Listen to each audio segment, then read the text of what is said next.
آپ کا جو اعلامیہ آیا تھا اتحاد کا، اس میں کہا گیا کہ غیر جانب تحقیقات کروائی جائیں، جو رجسٹریشن کے پروسیس میں خلل آ رہا ہے اس کے حوالے سے کیا پیش رفت ہوئی، آپ کی کیا کوارڈینیشن ہے؟ اور آپ نے یہ بھی کہا ہے کہ اگر مطالبات پورے نہ ہوئے تو 13,000 جی ایک اور نقطہ آپ نے یہ بھی کہا ہے کہ 13,000 گاڑیوں کے ہمراہ جو ہے وہ کرپشن جاری ہے، اور اس میں 2-3 دفعہ لوگ بھی پکڑے گئے ہیں، اور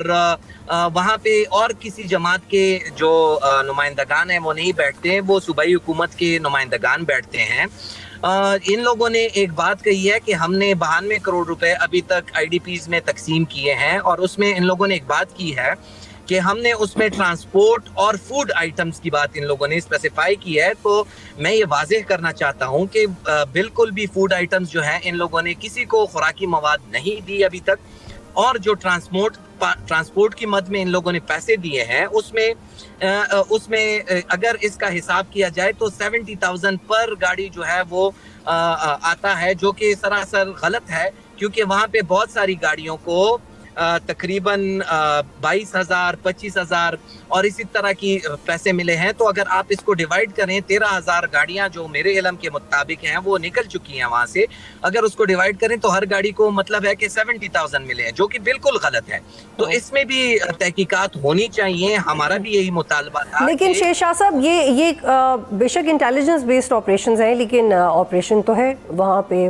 آپ کی فورسز استعمال ہو رہی ہیں، گورنمنٹ کی ریسورسز استعمال ہو رہی ہیں، لوگ وہاں سے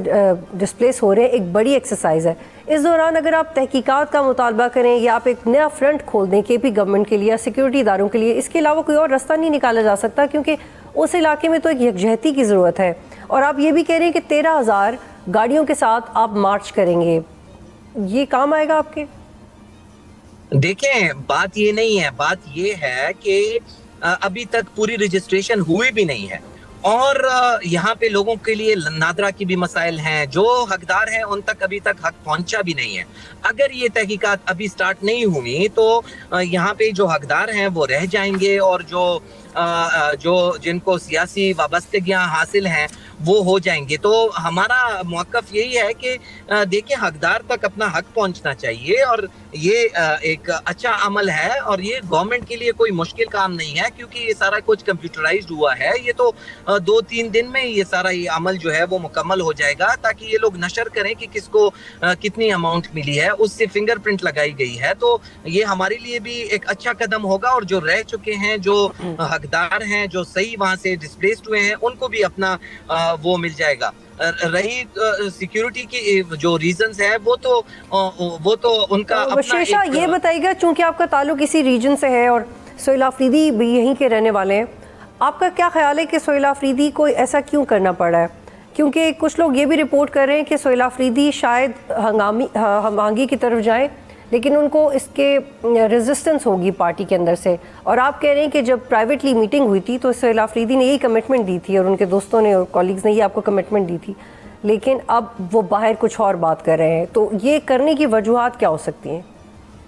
دیکھیں، یہ سب سے بڑا وجہ یہ ہے کہ ہم چیخ کر یہی کہہ رہے ہیں کہ ہر ٹائم سیاست کا نہیں ہوتا، اور یہ لوگ اپنے سیاست کو، سیاسی مستقبل کو نقصان پہنچانے سے بچنے کے لیے یہ لوگ یہ جذباتی نعرے، جذباتی تقاریر اور یہ چیزیں کر رہے ہیں، جس سے ہمارے قوم اور لوگوں کا نقصان ہو رہا ہے۔ تو سیاسی فائدہ تو ان کو حاصل ہو جائے گا اس سے، اور جیسے آپ نے کہا کہ اگر یہ وزیر اعظم صاحب کے ساتھ بیٹھ گئے ہیں اور ایپیکس کمیٹی کا وہ بلا لیا ہے، تو ان کو اپنی پارٹی کے اندر اور ان کے اپنے ورکر جو ہیں وہ ان کو تانے اور گالیاں دینی شروع کر دیں گے۔ اس سے بچنے کے لیے یہ کر رہے تھے۔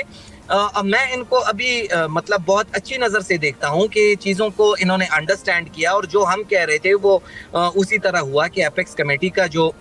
ان لوگوں نے میٹنگ بلایا اور یہ فیصلے لیے، یہ ان کا ڈومین ہے، اور یہ اپنے پاورز کو استعمال کریں تاکہ لوگوں کو ریلیف مل سکے، تاکہ لوگ اپنی زندگی جو ہے وہ